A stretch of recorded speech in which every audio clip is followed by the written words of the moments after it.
नमस्कार, यही सच है में आपका स्वागत है। मैं हूं आजाद खालिद, आपका मेजबान, और लेकर हाजिर हूं यही सच है। यही सच है कि चुनावी माहौल है। चुनाव की पूरी तरह से तैयारियां लगभग हो चुकी हैं। पहले चरण के चुनाव में एक हफ्ता लगभग बचा है, 11 तारीख को होना है वो, और सब लोग बिल्कुल तैयार हैं। और इस वक्त जो सेंट्रल हीरो है इस पूरे इलेक्शन का वो गरीब है। उसी को लेकर बहुत चिंताएं व्यक्त की जा रही हैं। कोई भी पार्टी ऐसी नहीं है जो गरीबों को लेकर परेशान ना हो। भले ही रात भर वो जाग रही है, सो रही है तो नहीं मालूम, लेकिन हर बयान में गरीब का जिक्र जरूर है। लेकिन अमीरों का कोई जिक्र नहीं कर रहा, बल्कि उसका जिक्र कोई नहीं कर रहा जो गरीब तो नहीं है। कम से कम अमीर है या नहीं है वो अलग बात है, लेकिन वो गरीब नहीं है। अगर बात करें लगभग 70% जो प्रॉपर्टी अगर इस देश की कहेंगे तो वो 1% लोगों के पास है।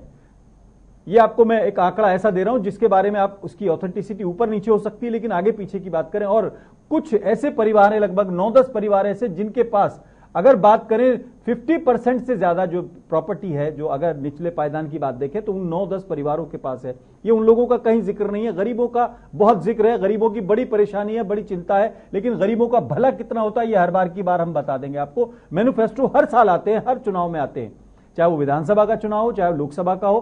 पिछली बार कांग्रेस ने कहा था वो लगभग 1 करोड़ रोजगार देंगे, लेकिन कितने मिले वो आपको मालूम है। बीजेपी का भी मैनिफेस्टो आपको याद हुई होगा, उसमें बहुत सी बातें थी। 2 करोड़ रोजगार की भी बात थी, 15 लाख का, और भी बहुत सी थी। कितनी पूरी हुई ये भी आप याद कर लेना। अभी कांग्रेस का एक घोषणा पत्र जारी हुआ है जो इस बार उनका रहेगा, हम निभाएंगे वाला। उसमें कई बातें कही हैं उन्होंने, कई बड़े वादे भी किए हैं, बहुत सी अच्छी बातें उन्होंने की हैं, लेकिन कुछ बातों पर बीजेपी एकदम आक्रामक हो गई है और वो कह रही है कि ये देश की सुरक्षा से और देश की पूरी सिस्टम से कहीं ना कहीं खिलवाड़ है, और कई ऐसे प्रोविजंस हैं जो खतरनाक हैं। बीजेपी क्या कह रही है पहले ये सुनवा देते हैं आपको। निर्मला सीतारमण है, वो क्या कह रही हैं जरा सुनवा देते हैं, कितनी चिंतित है वो कांग्रेस के मैनिफेस्टो से।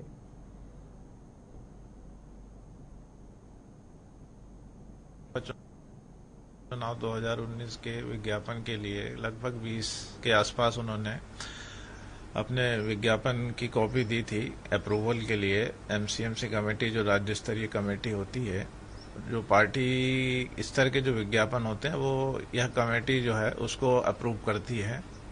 तो उसमें कुछ ऐसे विज्ञापन थे जो आदर्श आचरण संहिता के अनुरूप नहीं थे, या कुछ मैटर उसमें ऐसे थे जो कोर्ट में लंबित थे। तो ऐसे विज्ञापन को अप्रूव नहीं किया और उसको पार्टी को अवगत करा दिया गया है, और पार्टी को अधिकार है कि उसके विरुद्ध वो अपील कर सकती है। देखिए, इलेक्शन कमीशन में जो विज्ञापन अप्रूवल के लिए गए थे उसमें से 8 में से 6 पर रोक लगा दी इलेक्शन कमीशन में, और ये केंद्र के दबाव में इलेक्शन कमीशन काम कर रहा है। और हम फिर से चुनाव आयोग में जाएंगे और अपील करेंगे कि इनको अप्रूव करें। लेकिन उसमें बताया जा रहा है कि कंटेंट जो था राफेल के बारे में, देखिए, ऐसा कोई कंटेंट नहीं था जिसमें इलेक्शन कमीशन को ऑब्जेक्शन हो। सिर्फ ऑब्जेक्शन है तो केंद्र सरकार को है, भारतीय जनता पार्टी को है। इसलिए दबाव में आकर इलेक्शन कमीशन ने इस तरीके का निर्णय लिया है। लेकिन आपको नहीं लगता उस पर आरोप लगाना संवैधानिक संस्था है? देखिए, आरोप नहीं लगा रहे, दबाव में काम कर रहा है केंद्र सरकार के। केंद्र सरकार के दबाव में काम नहीं करना चाहिए, निर्णय लेना चाहिए, निष्पक्ष रूप से निर्णय लेना चाहिए इलेक्शन कमीशन को।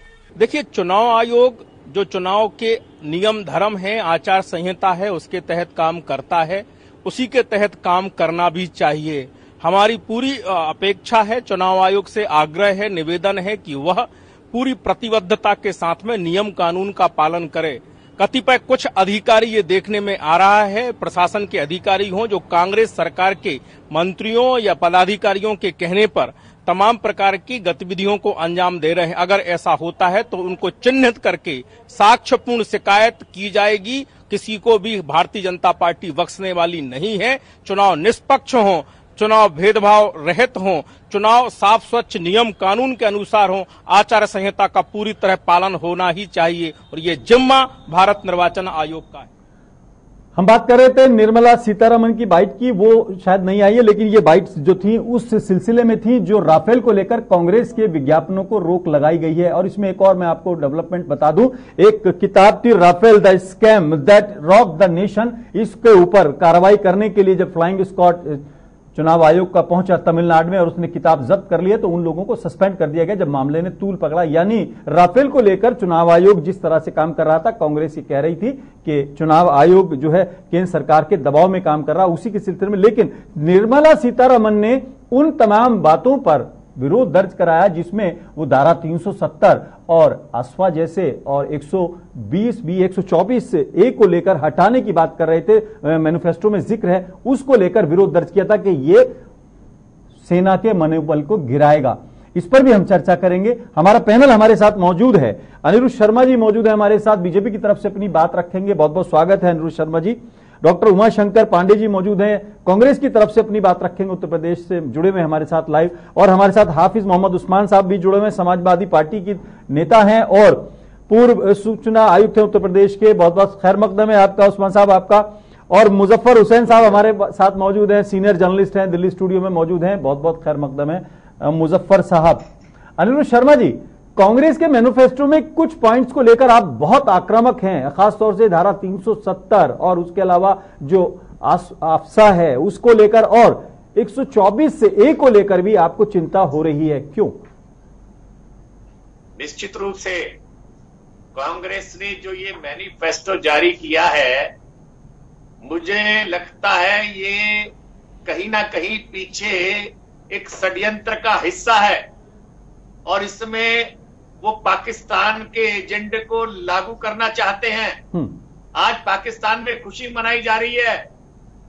पाकिस्तान चाहता है कि किसी प्रकार से मोदी सरकार ना आए, और आज पाकिस्तान के मीडिया में हीरो कौन है? राहुल गांधी है, मणिशंकर है। लेकिन धारा 370 को लेकर महबूबा मुफ्ती कह रही है कि आपने इसी एजेंडे पर समझौता किया था और यही चीजें आपके लिए थी, और जो बातें वो कह रहे हैं कि सुप्रीम कोर्ट का जो जजमेंट है उसी को लेकर हम उसी के अनुरूप करेंगे, जो चाहे इसकी बात करें स्पेशल आर्म फोर्स का जो एक्ट है उसको लेकर। तो क्या आपको लगता है इसमें? खालिद भाई, हमने कोई 370 पर समझौता नहीं किया है।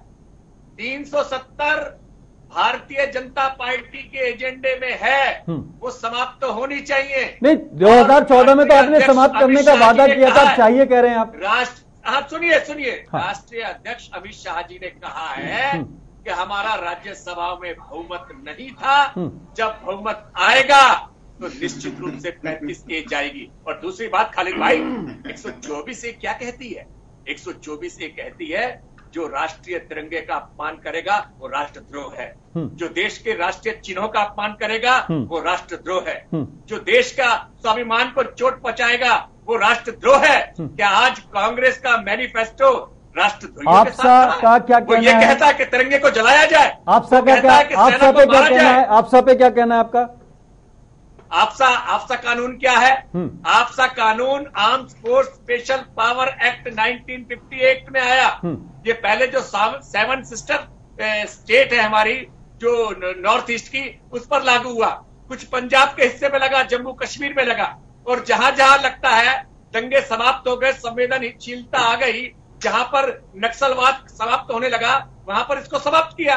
ये डिस्टर्ब क्षेत्रों में लगाया गया। अरुणाचल में समाप्त होगा, त्रिपुरा में समाप्त हुआ, मेघालय में समाप्त हुआ, नागालैंड में बात हो चुकी है, वहां भी समाप्ति की ओर है। लेकिन जम्मू कश्मीर आज भी एक डिस्टर्ब क्षेत्र है जहां पर आतंकवादी गतिविधियां हो रही हैं। क्या आप ये चाहते हैं? क्या कांग्रेस ये चाहती है कि वहां सेना के लोगों को मारा जाए? सेना कोई जवाब ठीक है। डॉक्टर उमाशंकर पांडे, आपके मैनिफेस्टो में बड़े वादे किए गए हैं और कई बातें कही गई हैं। 72,000 जो है आपका बड़ा वार बता रहे हैं आप लोग कि इस बार जो है गरीबी पर वार 72,000, लेकिन ये जो उसकी आड़ में आपने कुछ चीजें दी हैं, ये क्या है? देखिए, मैं बीजेपी के मित्र को सुन रहा था और मुझे उम्मीद है मेरी बात भी उसी गंभीरता से वो सुनेंगे। जी, आप अच्छा बोलेंगे तो आपकी बात सुनी जाएगी।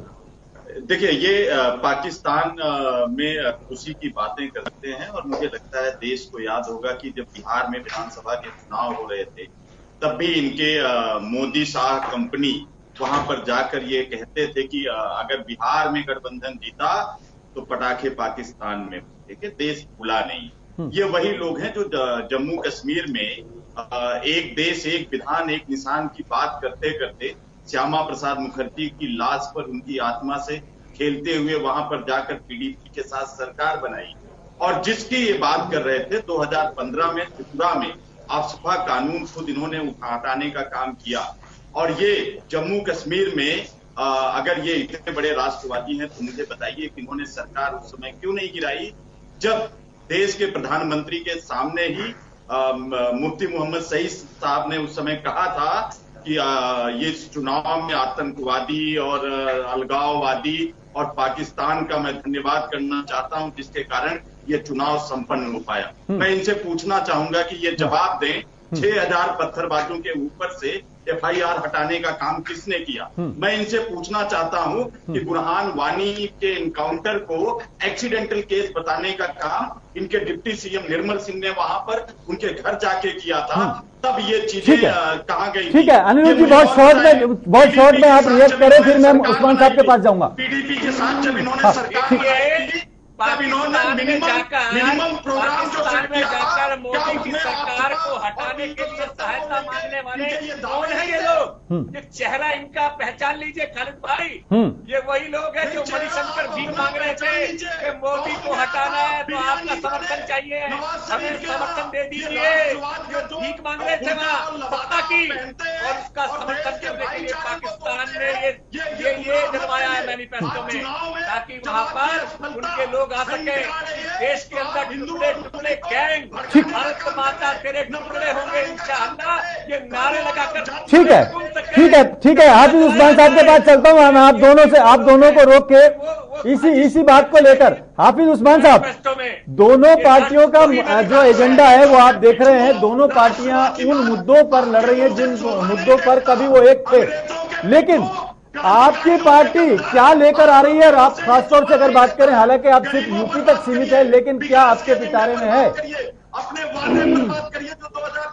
खालिद साहब, आपका बहुत बहुत शुक्रिया कि आपने डिबेट के लिए सब लोगों को इकट्ठा किया है जी। मगर मेरी दोनों पार्टियों के लोगों से दरखास्त है कि हिंदुस्तान में दूसरे सूबे हैं जिनके ऊपर बहस की जाए और विकास के ऊपर होनी चाहिए जी। ये दोनों लोग जो है कश्मीर के ऊपर बात करते हैं और कश्मीर के मामले में दोनों दोषी है जी। तो इसलिए मेरी आपके जरिए से, आपके चैनल के जरिए से दरखास्त है कि मुल्क का इलेक्शन है, इसमें दूसरे जो मुल्क में सूबे हैं जो इतने गरीबी है, गुर्बत है, जो बेरोजगार हैं, उनके ऊपर बहस होनी चाहिए, विकास के ऊपर बहस होनी चाहिए।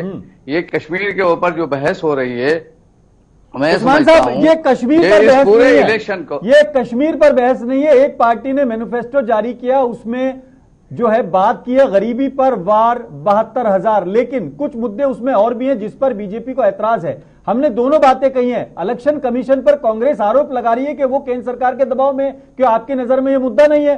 क्या आपकी नजर में ये मुद्दा नहीं है कि जो लोग पहले, अगर जिस बात पे सुप्रीम कोर्ट ने भी अपने नजरिया पेश कर दिया, जजमेंट कर दिया है और उसको सेना की याचिका को खारिज कर दिया, उस पर अगर चर्चा हो, लेकिन अगर महंगाई, गरीबी, ये भी मुद्दा है, इस पर भी बात करेंगे। इसीलिए हमने आपसे पूछा आपके पिटारे में क्या है।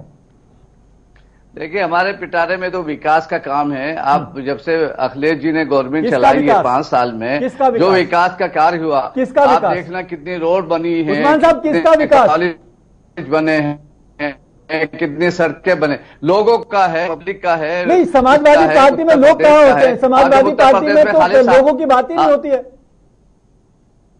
फिर किसकी बात होती है समाजवादी पार्टी में? आम आदमी के लिए भाई की बात होती है, भतीजे की बात होती है। ये सब जगह क्या कांग्रेस में नहीं है क्या? भाई भतीजावाद नहीं है क्या? उनकी तो बहन नहीं है क्या? भाई नहीं है क्या? उनकी माँ नहीं है क्या? बीजेपी में जो है पंकज नहीं है क्या? राजनाथ सिंह नहीं है बीजेपी में? नहीं, आप बताए कल्याण सिंह नहीं, कल्याण सिंह के बेटे हैं, कल्याण सिंह के पोते हैं, अभी मिनिस्टर बने हुए हैं। तो ठीक है, आपका अब बताएं, अब आपके पिटारे में क्या, यानी लोगों का आप विकास करेंगे? कौन सी पार्टी ऐसी है जो मतदान के दिखाया कि विकास के नाम के ऊपर जो है इलेक्शन होना चाहिए और पॉजिटिव सोच बननी चाहिए, तभी मुल्क जो है हिंदुस्तान हमारा मजबूत होगा और दुनिया में नक्शे पर जो आना है नंबर 1 पर, वो सिर्फ तभी आएगा विकास उस्मान साहब, मैंने असल में हिंदू मुस्लिम के नाम पर लोगों को बांटे। मैंने आपसे ये बात इसलिए पूछी थी कि आपकी पार्टी का नाम समाजवादी पार्टी है, तो समाजवाद को जितना मैंने पढ़ा या समझा या सुना है, आप ही लोगों से सुना है, तो उसके बाद मुझे लगता था ये सवाल आपसे मैं पूछूं। आपने बिल्कुल सही कहा कि जब और लोग कर रहे हैं तो आप भी करिए, आपको भी जायज है, कोई दिक्कत नहीं है। खैर, हमारे साथ मुजफ्फर साहब। मैंने ये नहीं कहा, मैंने कहा आपने समाजवादी पार्टी के ऊपर इल्जाम लगाया है, तो मैंने आपको नहीं लगाया, नाम के साथ बताया। आप इससे इनकार करिए। क्या कांग्रेस, आपने तो एक्सेप्ट खालिद किया साहब, क्या कांग्रेस में सोनिया गांधी जी अध्यक्ष नहीं थी? क्या वो जो है लीडर नहीं है? क्या राहुल गांधी नहीं है? क्या प्रियंका नहीं है? क्या उनके रिश्तेदार नहीं है? तो वहां भी तो है, बहन भी है, यानी मैंने यही कहा कि अगर वो कर रहे मां भी है, सब है। बीजेपी में कल्याण सिंह जी नहीं है, राजू जी उनके पार्टियों का रूप जो आप देख रहे हैं, हालांकि सभी बड़े बड़े वादे कर रहे हैं। कांग्रेस ने कहा था कि हम 1 करोड़ जो है रोजगार देंगे, बीजेपी ने कहा था कि 2 करोड़ देंगे, 15 लाख भी देंगे, लेकिन गरीब वहीं खड़ा है।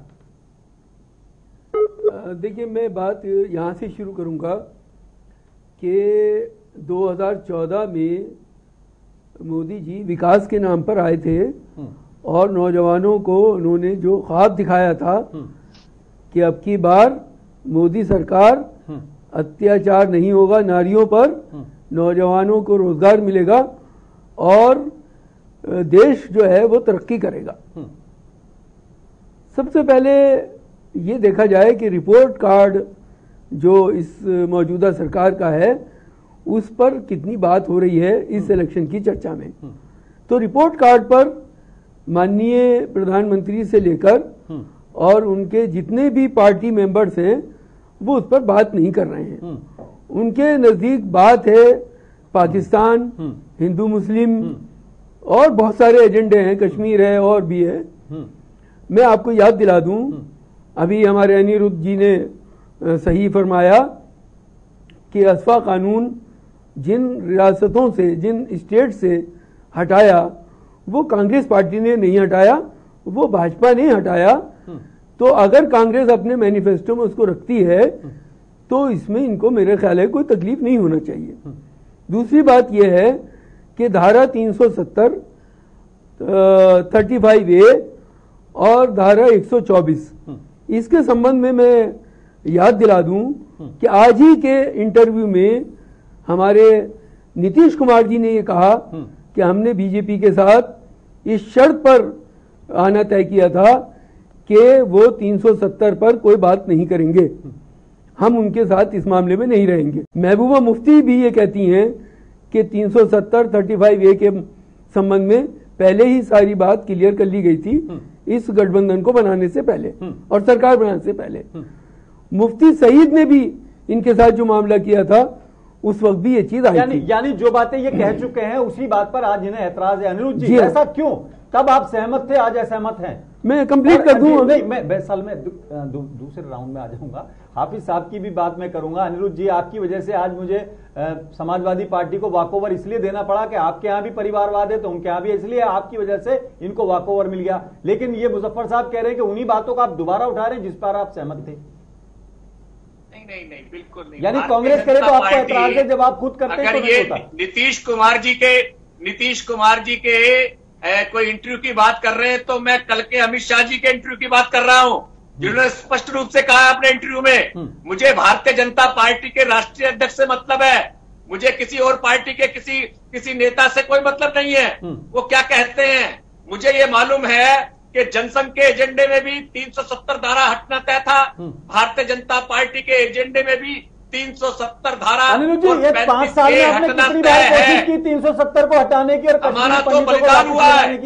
अरे हमारा तो बलिदान हुआ है। कोशिश तो बताएं। जो उस्मान साहब कह रहे थे कश्मीर की समस्या बीजेपी ने, अरे उस्मान साहब ये बीजेपी की देन है जो बिना परमिट के आप आज कश्मीर में जाते हो, क्योंकि श्यामा प्रसाद जी का, मुखर्जी जी का बलिदान हुआ है, तभी जाकर ये परमिट व्यवस्था खत्म हुई है। नहीं तो आप कश्मीर में कदम नहीं रख सकते थे। ये बीजेपी और जनसंघ के कारण से संभव हुआ है। अच्छा अनिरुद्ध जी, मैं आपको ये बता दूं, इसका लीगलिटी भी बता दूं।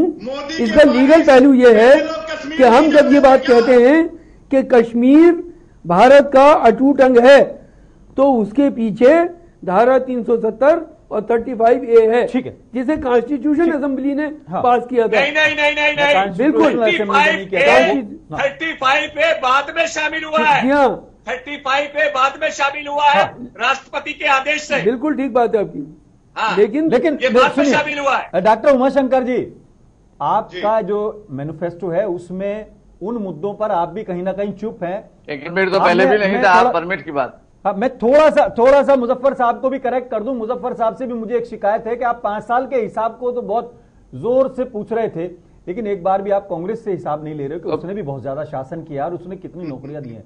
मुझे लगता है उमा शंकर जी हिसाब तो आपसे भी दिया जाना चाहिए। अरे पर देखिए मेरी बात सुनिए, भारतीय जनता पार्टी 5 साल के अपनी जो असफलता है, जो 15 लाख हर खाते की बात थी, जो काला धन की बात थी, जो महिलाओं पर अत्याचार, महंगाई की मार जैसे बड़े बड़े वादे अच्छे दिन करते थे, उस असफलता से अब छिपने के लिए ये 4-5 जो इनके गढ़े हुए शब्द हैं, उन्हीं का सहारा लेना इनकी मजबूरी बन गई। जैसे पहला पाकिस्तान, हिंदू मुसलमान, जम्मू कश्मीर, ये जो कुछ शब्द हैं इनके पीछे। लेकिन उमा शंकर जी आप भी तो अपने मुद्दों पर नहीं टिक रहे हो। राफेल आप कर रहे थे, आजकल आप खामोश हो। उसके अलावा आपने कई नाम दिए, आप खामोश हो। आप भी तो मुद्दे बदल देते हो, उसी पिच पे खेलते हो जिस पिच पे आपको बीजेपी ले जाती है। खालिद जी हमारा मुद्दा वही है। आप देखिए हमने गरीबों की बात की, न्याय हम लाएंगे 72,000। गरीबी हटाओ तो आपके यहाँ से हम लोग चला था नारा, इंदिरा जी ने दिया था गरीबी हटाओ। गरीबी हटाने का नारा दिया था जब देश आजाद हुआ, 95% गरीबी थी। और जब मोदी जी को 2014 में हमने सत्ता सौंपी तो 22% गरीबी बची थी। गरीबी ऐसे नहीं मिटती है। सुनिए एक दिन में गरीबी नहीं मिटती है। 95% गरीबी थी जब देश आजाद हुआ था। आज 22% गरीबी थी 14 में जब हमने सत्ता मोदी जी को उसके पास गई थी, और उसको घटाने के बजाय फिर इन्होंने उस गरीबी को बढ़ा दिया। 4 करोड़ 30 लाख लोगों की नौकरियां 5 साल में इन्होंने छीन लिया। हैप्पी उस्मान साहब असल में दिक्कत ये है कि सब पार्टियां अपने अपना राग कर रही हैं। आपकी अपनी ढपली अपना राग है, ठीक है। उस्मान साहब यूपी के अंदर 80 सीटों में 37 पर आप लड़ रहे हैं, बाकी आपके 3 दल आपके साथ हैं। हालांकि उसका नाम नया दे दिया था मोदी जी ने, वो पता नहीं क्या था, वो तो आप समझ सकते होंगे। लेकिन आपको क्या लगता है, एक बदलाव की आप बात करते हो, विकास की आप बात करते हैं, लेकिन कैसे लोग यकीन करें? और आपके पिटारे में क्या क्या है, कैसे आप बताएंगे?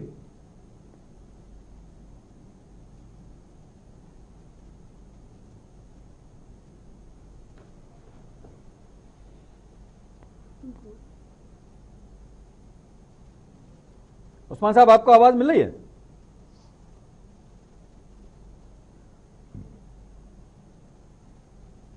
अभी उस्मान साहब आपको आवाज मिल रही है? मुझे आपकी आवाज मिल रही, मेरी आपको जा रही है?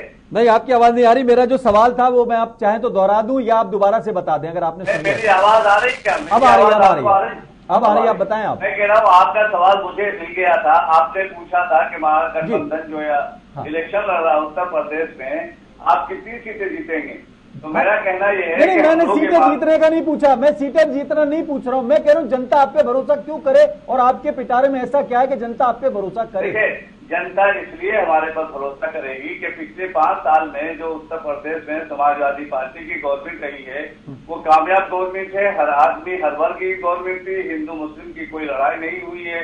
हर वर्ग खुश था, विकास का काम हुआ है। किसी को मारा नहीं गया, पीटा नहीं गया, झूठे वादे नहीं किए गए, किसी को सताया नहीं गया। मुजफ्फरनगर वाला मामला नहीं सुना आपने शायद?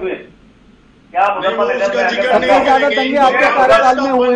नजर आता है मुजफ्फरनगर के दंगे इनको नहीं याद है। लाइन ऑर्डर सिचुएशन आईसीयू में वो इनको नहीं याद है। ये कितने जोर बोल रहे हैं ये बीजेपी में और समाजवादी। अरे आप झूठ बोल रहे हो कि आप बीजेपी से नहीं लड़े हो, आप कांग्रेस से लड़े हो। और ये जब मेरी बात का नंबर आया, जब मेरा नंबर आया तो बोल अरे भाई मुजफ्फरनगर का जो दंगा है वो भी इन्होंने कराया है। मुजफ्फरनगर का दंगा कराने वाले आपके पास बैठे हुए हैं। सरकार आपको कार्रवाई करनी है, इल्जाम इनके ऊपर है, मुकदमा इनके ऊपर चल रहा है। सरकार समाजवादी पार्टी ने कंट्रोल किया।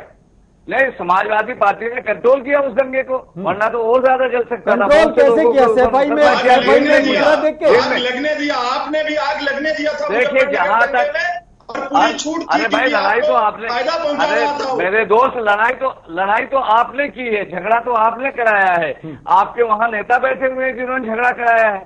समाजवादी पार्टी ने अनिरुद्ध जी आपको कह रहे हैं वो कांग्रेसी बोल रहे थे। उस्मान साहब मैं आपको बता दूं आप कांग्रेस को बोल रहे हैं जो आपके साथ थी पिछले विधानसभा चुनाव में।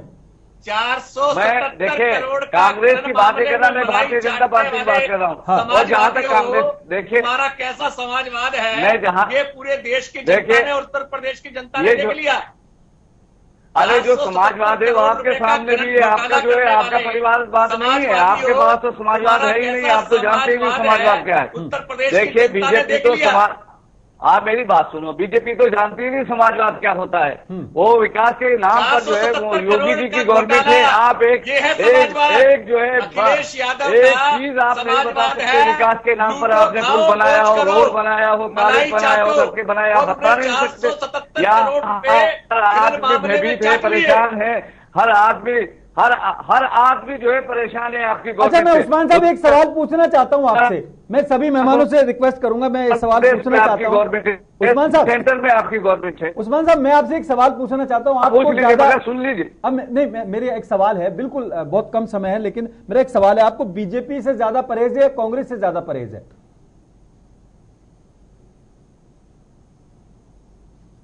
मगर बीजेपी चूंकि विकास का काम नहीं करती है, हिंदू मुस्लिम को लड़ाती है, इसलिए बीजेपी को ये काम नहीं करना चाहिए। इसलिए कि मुल्क बड़ा है, मुल्क मजबूत होगा तो सब मजबूत होंगे। और हम ये चाहते हैं, समाजवादी पार्टी चाहती है कि हमारा हिंदुस्तान इतना शानदार मुल्क है जो पूरी दुनिया में मैं समझता हूँ नंबर 1 का। लेकिन आपके नेता मुलायम सिंह यादव तो पार्लियामेंट में क्लीन चिट दे के आते हैं। मेरा आपकी बात पे मेरा आपकी बात पे ये सवाल है, आपके नेता मुलायम सिंह यादव क्लीन चिट दे के आते हैं, तारीफ करके आते हैं और कहते हैं सबका साथ सबका विकास, और आज बीजेपी ने उसका एक तरह से हक भी अदा किया। हालांकि उन्होंने कैंडिडेट अपना उतार दिया मुलायम सिंह के खिलाफ, लेकिन अभी तक तो कैंडिडेट भी नहीं उतारा था, तो आपको वॉकओवर मिलने वाला है वहां पे। क्या कहा है, वो बड़े नेता है, मैं उस पर कोई टिप्पणी नहीं कर सकता। जनता को तो कंफ्यूज ना करें, जनता को तो बता दें कि वो आपका मौक़िफ़ क्या है। मेरी बात सुन लीजिए, अखिलेश जी पार्टी के राष्ट्रीय अध्यक्ष हैं। मुलायम सिंह कुछ नहीं है, नहीं मेरी पूरी बात सुन लीजिए। मुलायम सिंह जी बहुत बड़े नेता है, इसलिए कि वो क्या कहते हैं वो तो उसका जवाब वही देंगे, मैं नहीं दे सकता। मगर मैं अखिलेश जी का जवाब दे सकता हूँ क्योंकि वो पार्टी के राष्ट्रीय अध्यक्ष हैं। अगर करोड़ रुपए के घोटाले का जवाब दे दो। अगर अरे आपके यहाँ भी बहुत सारे घोटाले वाले बैठे हुए हैं। आपका राष्ट्रीय अध्यक्ष बंगारू लक्ष्मण जो है पकड़ा गया था पैसे लेते हुए, दूध का धुला कोई नहीं है। आप ऐसा ढेला ना मारिए कि छींटे आपके ऊपर आए। आपके बहुत सारे लोग हैं, आपका वो बहुत जो डायरी थी उसमें कितने लोगों का नाम था, अडवाणी का नाम था, उसमें बहुत सारे नेता था। अब ऐसे ऐसे बहस करने से कोई फायदा नहीं। बात देखिए, मेरी बात सुनो, बात वो होनी चाहिए जो लोगों की समझ में आनी चाहिए। हम लोगों को अपने मुल्क को मजबूत करने के लिए काम करना चाहिए, कमजोर करने के लिए नहीं करना चाहिए।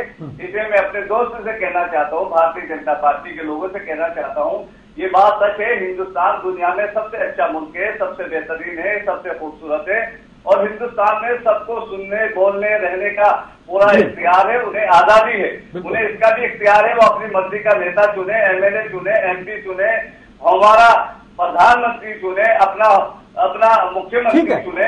यानी ठीक है, एक लास्ट कमेंट मैं मुजफ्फर साहब आपसे लेना चाहता हूं। सभी पॉलिटिकल लोगों का तो आपने सुन लिया, लेकिन ये 2019 का जो चुनाव है, अब तो बिल्कुल मतलब जिसे कहने से वोट डालने के लिए 1 हफ्ते का समय बचा पहले चरण के लिए, लेकिन जो पार्टियां जिसका विरोध कर रही थी आज उसको लेकर कहीं ना कहीं कुछ और स्टैंड है। जनता के पास सोचने का समय नहीं है। क्या जनता का पैमाना होना चाहिए कि देश विकास के लिए वो देश की नई सरकार चुन सके?